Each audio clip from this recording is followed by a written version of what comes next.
በወጣትነት ፍሬ ከማጣት አሁን ወጣትነት ፍሬ የክርስትና ፍሬ የሚፈራበት እድሜ ነው። ምንሮጥበት ለእግዚአብሔር ቤት ምንም በመከራ ውስጥ ብናልፍ ምንም በስቃይ ውስጥ ብናልፍ ብዙ መከራ እንኳን ቢደርስብን ነገር ግን ዛሬ እንኳን ንስሐ የመግቢያ እድል ተሰጥቶናል። ልብ በሉ። በደለኞች ብንሆን ኃጢአተኞች ብንሆን እግዚአብሔር እድል ሰጥቶናል። ነገሥታት ተስፋ ቢያደርጓቸው በጥቂት ጊዜ ይወድቃሉ። ሀብትን ተስፋ ያደረገ ሰው ሀብቱም አንድ ቀን ይጠፋል። ጉልበት ከሆነ ተስፋ የምናደርገው የምንመካው በጉልበት ከሆነ ጉልበትም አንድ ቀን በበሽታ ይያዛል። ዝናም ከሆነ እንደዛው ይጠፋል።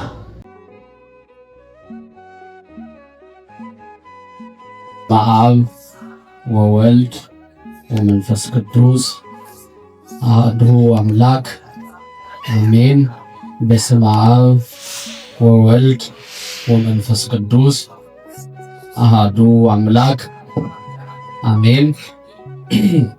የተከበራችሁ ሊቃውንተ ቤተ ክርስቲያን፣ አይንተ እግዚአብሔር ካህናት፣ ልዑካነ ምስጢር ዲያቆናት፣ በዚህ ቅዱስ ስፍራ የተሰበሰባችሁ አባቶች፣ እናቶች፣ እህቶች፣ ወንድሞች እንዲሁም ሕፃናት በእግዚአብሔር ፍጹም ሰላም እንደምን አደራችሁ?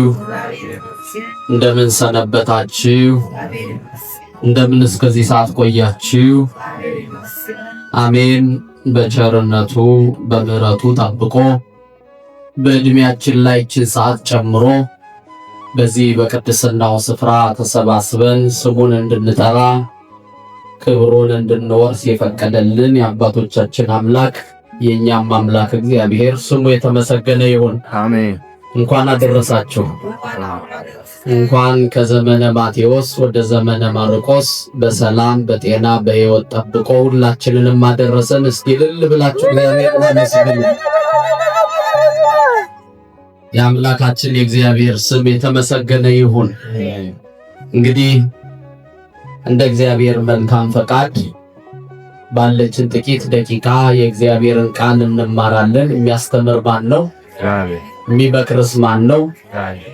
እግዚአብሔር ነውና እግዚአብሔር መንፈስ ቅዱስ ለሁላችንም የሚጠቅመንን እንዲነግረን የእርሱ ቅዱስ ፈቃድ ይሁንልን። የምንማርበት የትምህርታችን ርዕስ ህድጋ እግዚኦ ሐሪፈኒ፣ አቤቱ የዘንድሮን ተዋት። እስቲ ከኔ ጋር በሉ ይህንን ቃል፣ አቤቱ የዘንድሮን ተዋት። እስቲ ድገሙት። እስቲ ሶስተኛ ጊዜ በሉ፣ አቤቱ የዘንድሮን ተዋት። ማንን ይሆን የዘንድሮን ተዋት የተባለው? ይህን ቃል የምናገኘው ክብር ይግባውና ጌታችን መድኃኒታችን ኢየሱስ ክርስቶስ በተናገረው ቅዱስ ወንጌል የሉቃስ ወንጌል ምዕራፍ 13 ቁጥር 6 ላይ ነው። ምዕራፍና ቁጥር በኋላ ስለምጠይቃችሁ በደንብ ተከታተሉ።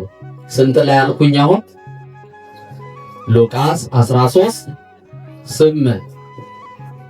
ይሄንን ቃል የምናገኘው ከአራቱ ወንጌላውያን ከቅዱስ ሉቃስ ወንጌል ላይ ነው። ምዕራፍ 13 ቁጥር 8 ላይ የዚህ ትምህርት ዓላማ አዲስ ዘመን እንደመሆኑ በአዲስ ዘመን አቤቱ የዘንድሮን ተዋት ተብለን ዘመን ለተጨመረልን ለኛ ለነፍሳችን የተነገረ ቃል ስለሆነ ይሄንን ቃል ሰምተን ወደ ሕይወት ተርጉመን የዘላለም ሕይወትን የምናገኝበትን መንገድ ለመጠቆም ነው የዚህ ትምህርት ዓላማ። እግዚአብሔር መንፈስ ቅዱስ ለሁላችን ይግለጥልን። ጌታችን መድኃኒታችን ኢየሱስ ክርስቶስ ብዙ ጊዜ አይታችሁ ከሆነ የሚያስተምረው ወንጌልን በምሳሌ ነው። ምሳሌ እየመሰለ ነው የሚነግረን። ምሳሌ ምን ጊዜም ለሰው ልጅ እየተመሰለ ካስተማርን ያ ምሳሌ ምን ጊዜም ከአይምሯችን ያ ጉዳይ እንዳይጠፋ ያደርጋል እና በሉቃስ ወንጌል ምዕራፍ 13 ከቁጥር 6 ጀምሮ እንዲህ ይላል። ወመሰለ ሎሙ አሃዱ ብእሲ ቦቱ በለስ ውስተ አጸደ ወይኑ እምርት ይላል። ሲጀምር ለአንድ ሰው በታወቀች ወይኑ ላይ በለስ ነበረችው ይላል።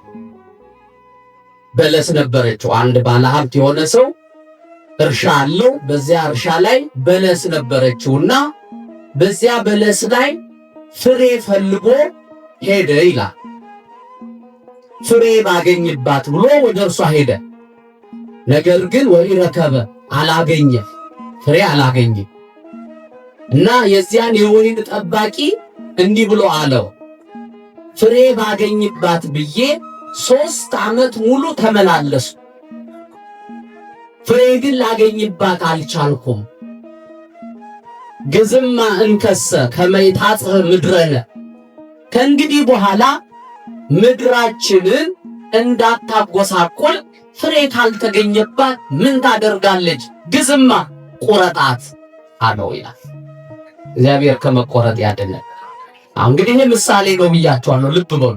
ቁረጣት አለው። የወይን ባለቤት ነው፣ ማዘዝ ይችላል። እርሻው የሱ ነው። ያቺ ወይን የበቀለችው በእርሱ እርሻ ላይ ነው። ስለዚህ 3 ዓመት ሙሉ እየተመላለሰ ፍሬ ቢያይባት ምንም ፍሬ የላት።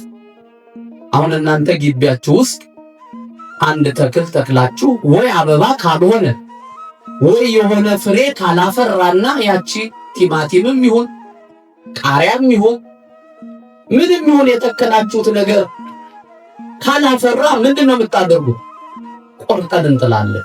ምን እርሻውን ለምን ያጎሳቁልብኛል? ለምን ቦታ ይይዝብኛል? ሌላ ነገር እኮ ብተክል ምን አገኛለሁ? ፍሬ ያገኝበት ይሆናል። ሌላ አትክልት ብተክል እንላለን። ይሄንን የመሰለላቸው ታዲያ ያ የወይን ጠባቂ ግን ምን አለው? አቤቱ ህድጋ እግዚኦ ሐሪፈኒ፣ አቤቱ እባክህ የዘንድሮን ተዋት አለው ይላል። አሁን ይሄ ምሳሌ ነው፣ ተመልከቱ። እና ያ የወይን በለስ ባለቤትም የዛን የወይን ጠባቂውን ልመና ሰምቶ ለዚያች ለጎስቋላ ለሆነች በለስ ምን ሰጣት ይላል? 1 ዓመት ሰጣት። እስቲ እንያት ብሎ ይሄ ምሳሌ ነው አላቸው። ይሄ ምንድነው? ተናገሩላችሁ። ምንድነው ይሄ? ምሳሌ ነው። የወይን ወይንም የበለሷ የእርሻው ባለቤት የተባለ ጌታችን መድኃኒታችን ኢየሱስ ክርስቶስ ነው። በለሷ የተባለችው ደግሞ እኛ ነን፣ እኛ ክርስቲያኖች። አንድም ሕዝበ እስራኤል ይላል በትርጓሜው። የሕዝበ እስራኤል የእስራኤል ወገኖችን ነው ይላል። አንድም እኛ ክርስቲያኖች ነን። ያቺ በለስ የበለሷ የወይን ጠባቂ እባክህ አትቆረጥ ብሎ ያለው ደግሞ ጠባቂ መልአካችን ነው ይላል። ምናችን ነው? 1 ዓመት አትቆረጣት ብሎ የለመነለት ምናችን ነው አልኳችሁ? ጠባቂ መልአካችን ነው፣ ወይንም መምህረ ንስሐችን ነው ተብሎ ይተረጎማል። ፍሬ 3 ዓመት ሙሉ የመጣው የተባለው በ3 ዕድሜ ጌታ ይመጣል። በስንት ዕድሜ? ልባችሁን ከኔ ጋር አድርጉ። ወደ ወንጌሉ አድርጉ። ወንጌል መሰረታችን ነው ክርስቲያኖች። ቅዳሴው የወጣው ከወንጌል ነው። ማህሌቱ የሚፈለፈለው ከወንጌል ነው። ሰዓታት ብንቆም መሰረቱ ወንጌል ነው። ልባችንን እንደ ሰም እያቀለጠ ሕይወታችንን ሁሉ መልካም የሚያደርገው ወንጌል ነው ክርስቲያኖች። ስለዚህ ለወንጌል በደንብ መንገድ ስጡ፣ ልባችሁን ስጡ። የሚያበዝን ክፉ መንፈስ ስላለ እንቅልፍ የሚል ልክ ወንጌል ሲነሳ የሚያደክም የሚጫጫን መንፈስ አለ። ገስጾት ወንጌል ጌታችን መድኃኒታችን ኢየሱስ ክርስቶስ ለሰው ልጆች የሰጣት ብርሃን ነች፣ የምስራች ናት። የወንጌሉን ቃል ለሁላችን ይግለጽልን። እና በዚህ ምሳሌ መሰረት 3 ዓመት መጣው አለ ጌታ። በ3 ዓመት በ3 ዘመን የመጀመሪያው በልጅነት በልጅነት ዕድሜ ይሄ ነፋስ ዕድሜ በሚባለው የሰው ልጅ 4 የዕድሜ ክልል አለው ይባላል። ከ1 ዓመት ወይም ከ0 ከተወለደ እስከ 20 ዓመቱ ድረስ ያለው የነፋስ ዕድሜ ይባላል። የነፋስ ዕድሜ ምንም አያውቅም፣ እንደ ነፋስ መብረር ነው። ከ20 ዓመት እስከ 40 ዓመት ያለው የእሳት ዕድሜ ይባላል። እሳት ብሎ እቀድማለሁ፣ ቢይዝ እጨብጣለሁ፣ አደቃለሁ የሚባልበት ዕድሜ እስከ 40 ዓመት ያለው የእሳትነት ዕድሜ። ከ40 ዓመት እስከ 60 ዓመት ያለው ዕድሜ ደግሞ የውሃ ዕድሜ ይባላል። ቀዝቀዝ እያለ ሰው እያስተዋለ በረድ እያለ ነገሮችን ሁሉ በስክነት የሚያይ ማለት ነው። ውሃ ቀዝቀዝ አይደለም የሚለው እሳት ይፈልጋል መቼም ውሃ ሞቅ ለማለት አይደለም። ያ የውሃ ዕድሜ ይባላል። እስከ 60 ዓመት ያለው ከ60 ዓመት በላይ ያለው እስከ 80። ለምን ዳዊት ዕድሜ ከ70 ቢበልጥ 80 ከዛ በኋላ ያለው ምንድነው ብሏል? ድካም ነው። ምንም በሰው አንሱኝ ነው ደግፉኝ ነው መከራ እና እስከ 80 ዓመት ነው። ያ ደግሞ የአፈር ዕድሜ ይባላል። በቃ ሞታችን የምናይበት ጎንበስ የምንልበት አሁን የምንገባበትን ጉድጓድ እያየ አንቺ ነሽ በቃ መጨረሻዬ እያልን የምንሄድበት ያ ዕድሜ ነው እና በዚህ ሁሉ ዕድሜ ውስጥ መጣ ይላል ፍሬ አጣባል። አቤት እንዲህ አይነት እግዚአብሔር ይሰውራል። በወጣትነት ፍሬ ከማጣት አሁን ወጣትነት ፍሬ የክርስትና ፍሬ የሚፈራበት ዕድሜ የምንሮጥበት ለእግዚአብሔር ቤት። በወጣትነት ዘመንን ምን ይላል? እግዚአብሔርን ማሰብ በወጣትነት። ብዙ ወጣቶች አሁን የሚመስላቸው ሮጠን ጨፍረን ሁሉን ነገር አድርገን በዓለም የሚገባውን ነገር አድርገን ከዚያ ጡረታ ስንወጣ ወደ እግዚአብሔር የሚመጣ ቢመስላቸው የዋሃን አሉ። አይደለም። ወጣትነትን ለእግዚአብሔር ስጠው። ይሄ የነፋስ ዕድሜ። አሁን እነዚህ ወጣቶች ነፋስ ዕድሜ ላይ ነው ያሉት እስከ 20 ዓመት ድረስ። ይህ ለእግዚአብሔር ሰጥተዋል። ዕድሜያቸውን እየተማሩ ነው፣ በቤተ እግዚአብሔር እያደጉ ነው። ፍሬ ማለት ይሄ ነው። የሃይማኖት ፍሬ ይገኝባቸዋል። እግዚአብሔርን ሲያመሰግኑ እነዚህ ወጣቶች ሴቶቹ ወንዶቹ ሲዘምሩ ይሄ ማለት ፍሬ ነው። ፍሬ ነው። ደግሞ በወጣትነት ከፍ ያሉት የሰንበት ትምህርት ቤት አባላቶቻችን ወጣቶች ናቸው። ከ20 እስከ 40 ዓመት ያለው ዘመን የእሳትነት ዕድሜ ነው። ኃጢአት የሚስማማው ዕድሜ ነው። አይገባኝም እኔ ለእግዚአብሔር የተሰጠው ነኝ ብለን ግን በእግዚአብሔር ቤት ማገልገል ፍሬ ነው። ክርስቲያን የጾም፣ የጸሎት፣ የስግደት፣ የምጽዋት፣ የንስሐ ፍሬ ከኛ ላይ ካልተገኘ እግዚአብሔር ትቆረጥ ይላል። እግዚአብሔር ከመቆረጥ ያድነን። ፍሬ ካልተገኘብን ምንድነው ያለው የዚያ የበለሱ ባለቤት? ትቆረጥ ግዝማን ከሰ ከእንግዲህ በኋላ ትቆረጥ። በሽምግልና ዕድሜም ደግሞ በ3 ዓመት ተመላለስኩ ስላለ የሽምግልና የጉልምስና ዕድሜም ላይ ሲመጣ ደግሞ ፍሬ አጣባት ይላል። እግዚአብሔር ይሰውር ነው እንጂ ክርስቲያኖች በሽምግልና ዕድሜም እኮ እንደ ጎረምሳ የሚያደርጋቸው ሰዎች አሉ። ፍሬ የማይገኝባቸው የጸብ፣ የክርክር፣ የውሸት፣ የማጣላት ሕይወት ያላቸው ወደ እግዚአብሔር ቤት ቀርበው ንስሐ ከመግባት ሥጋው ደግሞ ከመቀበል መሄጃ የደረሰ ከማለት ይልቅ ዛሬም እንደወጣት ራሳቸውን ላልባሌ ነገር ያስገዙ ብዙዎች አሉ። እግዚአብሔር ከዚህ ይሰውረን። ቅዳሴ ስትሏቸው ምንድነው ደግሞ ቅዳሴ? አስራታችሁን አውጡ ስትሏቸው ለምንድነው ደግሞ ለካህን ለመስጠት ነው የሚሉ ደፋሮች።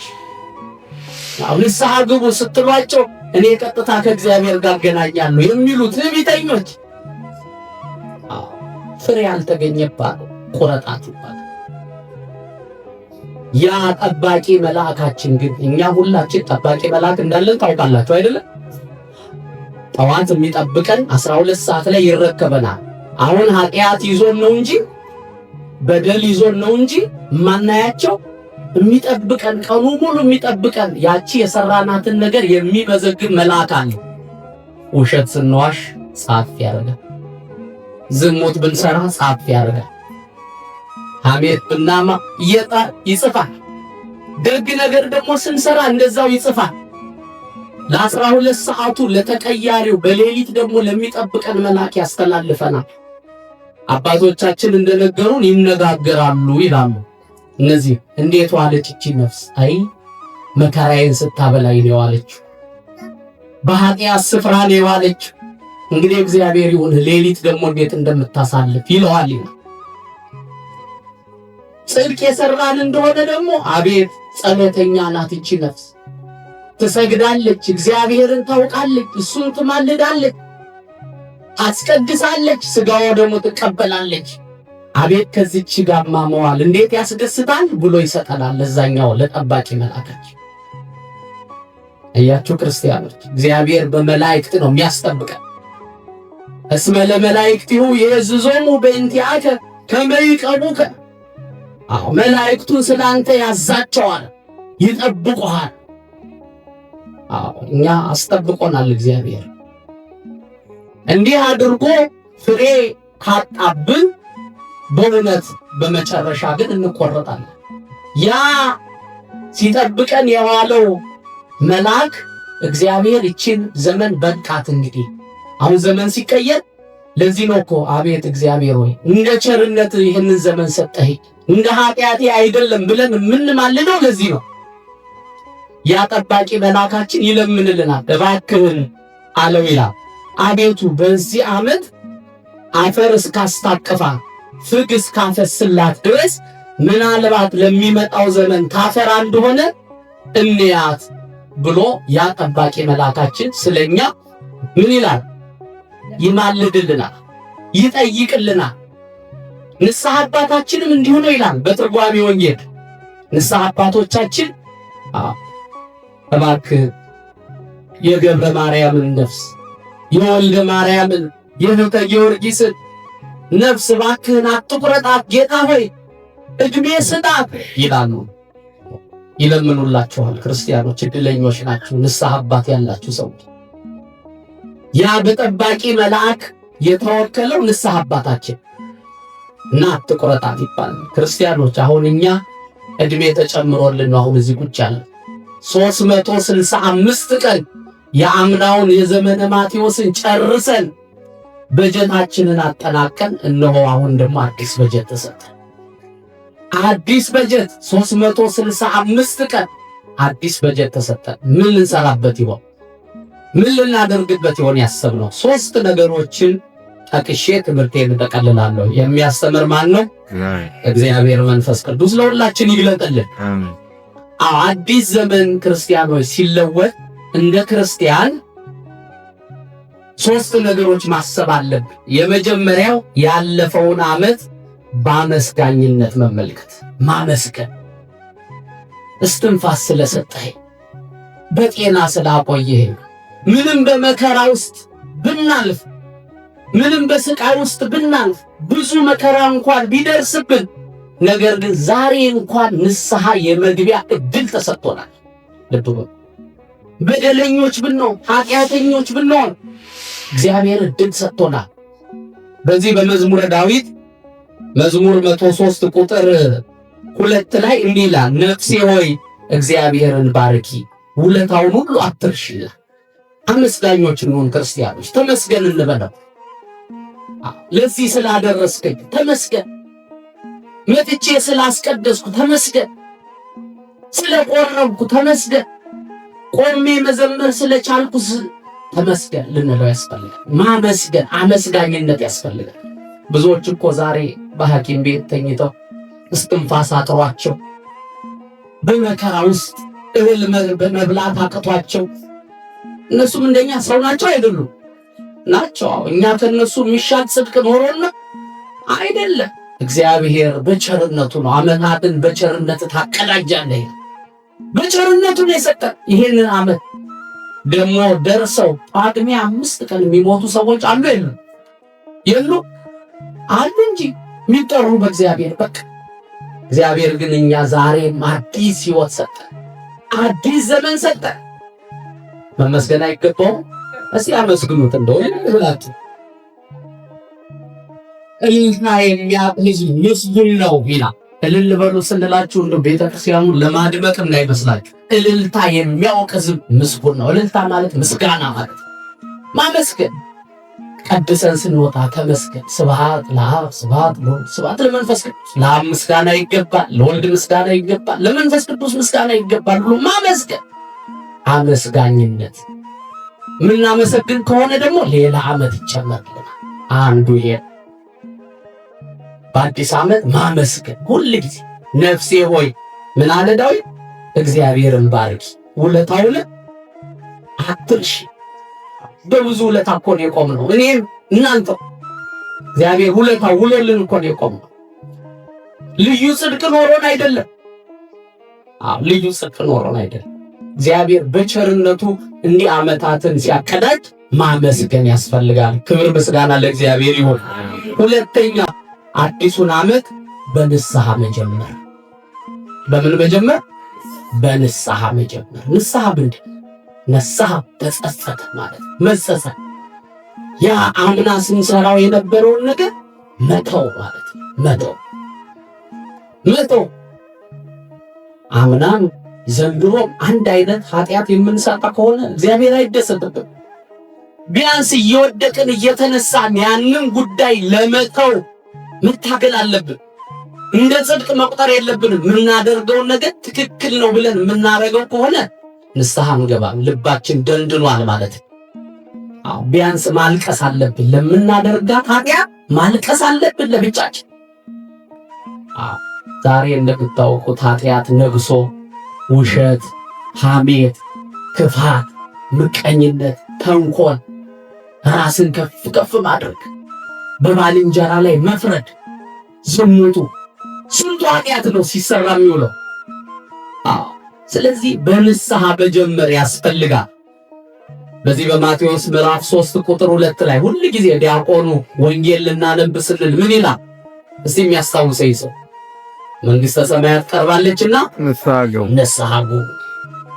ቅዱስ ዮሐንስ የተባለ ዛሬ የምናከብረው መጥምቀ መለኮት ቅዱስ ዮሐንስ ይህን ነው ሲነግራቸው የነበረው። መንግሥተ ሰማያት ቀርባለችና ምን በሉ? ንስሐ ግቡ። ክርስቲያኖች ወደ ንስሐ እንቅረብ። አባቶቻችሁ ጋር ቅረቡ። አባቴ ይህን ተሳስቻለሁ፣ በድያለሁ፣ ከእግዚአብሔር ከሕጉ ከትእዛዙ ወጥቻለሁ። ቅዱስ ዳዊት ምን አለ? ኩሎ አረ ወበቡረ አለ። ሁሉም አንድ ላይ ተስተካክሎ በደለ ይላል። አሁን በዓለም ላይ እየተከናወነ ያለው ነገር ሁሉ በበደላችን ምክንያት ሳይሆን ይቀራል። ክርስቲያኖች አሁን እየደረሰብን ያለው ጭንቅ፣ እንደ ሀገር የምናየው ጭንቅ ሁሉ ንስሐ እኮ ባለመግባታችን ኃጢአት እየሰሩ ደግሞ ኃጢአት አልሰራውም ብሎ ልብን የማደንደን ያክል ሌላ ትልቅ ኃጢአት የለም። ኃጢአተኛነታችንን ማመን ቢያንስ ያስፈልጋል። አምነን ወደ ንስሐ መቅረብ፣ ከእግዚአብሔር ጋር መታረቅ ማለት እኮ ክርስቲያን ንስሐ ሌላ ትርጉም የለው። የምናደርገውን ነገር ሁሉ ከእግዚአብሔር ጋር ማድረግ፣ ወደ እግዚአብሔር መቅረብ፣ መውደቅ፣ መነሳት። ጻድቅ 7 ጊዜ ይወድቃል፣ 7 ጊዜ ይነሳል። አያቸው፣ መነሳት፣ በንስሐ መነሳት። እግዚአብሔር በንስሐ እንድንታደስ ያድርገን። ሁለተኛው ይሄ ነው። ሶስተኛውን ብዬ ትምህርቴን እጠቀልላለሁ። ሶስተኛው አዲሱን ዓመት በአዲስ ተስፋ በጽኑ እምነት መቀበል። ተስፋ ያስፈልጋል ለሰው ልጅ ክርስቲያኑ። ተስፋ የሌለው ሰው ዋጋ የለውም። ተስፋ መንግሥተ ሰማያት የሌለው ሰው ማለት እኮ ነው። እኛ ተስፋ ያለን ክርስቲያኖች እግዚአብሔርን ተስፋ አድርገን ነው አይደለም ደጅ እየጠናን ያለነው። አሁን ደጅ የምንጠናው እግዚአብሔርን እኮ ነገ ያችን የምንናፍቃትን ሕማም፣ ጭንቀት፣ መከራ፣ ሐዘን የሌለባትን ተስፋ መንግሥተ ሰማያት ይሰጠናል ብለን። ሌላ ምን ተስፋ አለን በዚህ ምድር ላይ? ነገሥታት ተስፋ ቢያደርጓቸው በጥቂት ጊዜ ይወድቃሉ። ሀብትን ተስፋ ያደረገ ሰው ሀብቱም አንድ ቀን ይጠፋል። ጉልበት ከሆነ ተስፋ የምናደርገው የምንመካው በጉልበት ከሆነ ጉልበትም አንድ ቀን በበሽታ ይያዛል። ዝናም ከሆነ እንደዛው ይጠፋል። አላያቸውም? አሁን ይህን ሰሞን እንኳን ስንት ዝነኞች እንግዲህ እንደሄዱ እንደተሸኙ ዝናቸው አላቆያቸው። አላቆያቸው። ቢያሳዝንም በሰው እጅ መጥፋታቸው ቢያሳዝንም ግን ሄዱ። በቃ ዝና አይጠቅምም፣ ሀብት አይጠቅምም፣ እውቀት አይጠቅምም። አይጠቅምም ስል አሁን በዚህ ምድር ላይ እውቀት አይጠቅምም ማለት አይደለም። ለመንፈሳዊ ሕይወት ምንም ማለት አይደለም። ጽኑ ተስፋ ግን እግዚአብሔርን የያዘ ሰው ነው። ክርስቲያኖች በዚህ በትንቢተ ኤርምያስ 29 ቁጥር 11 ላይ እንዲህ ይላል፣ እኔ የማስበውን ሐሳብ አውቃለሁ፣ ፍጻሜና ተስፋ እሰጣችሁ ዘንድ የሰላም ሐሳብ ነው እንጂ የክፉ አይደለም ይላል እግዚአብሔር ይላል። ትንቢተ ኤርምያስ ምዕራፍ 29 ቁጥር 11 ላይ እሱ የሚሰጠን ተስፋ ጽኑ ነው። ክርስቲያኖች በእግዚአብሔር ተስፋ መኖር። አዲሱን ዓመት አሁን እቅድ ታወጣላችሁ አታወጡ? አዲስ ዓመት ሲጀመር እቅድ ታወጣላችሁ አታወጡ?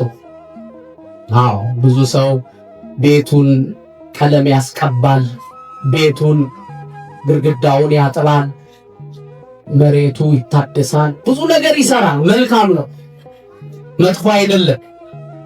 ነገር ግን ክርስቲያኖች ትልቁ ተስፋ ትልቁ እቅዳችን ሊሆን የሚገባው ንስሐ መግባት፣ ከእግዚአብሔር ጋር መጣበቅ፣ ከእግዚአብሔር ጋር መኖር፣ ወደ ንስሐ አባቶቻችን መቅረብ፣ ንስሐ አባት ያልያዝን ሰዎች ደግሞ መያዝ፣ መነጋገር፣ ንስሐችንን አውርደን ቀኖናችንን ፈጽመን ስጋው ደግሞ መቀበል ነው።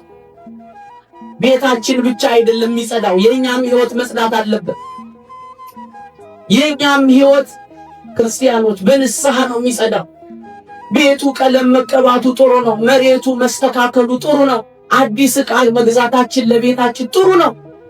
ተስፋ ማድረጋችን፣ እንማራለን፣ እንሰራለን ማለታችን መልካም ነው፣ መጥፎ አይደለም።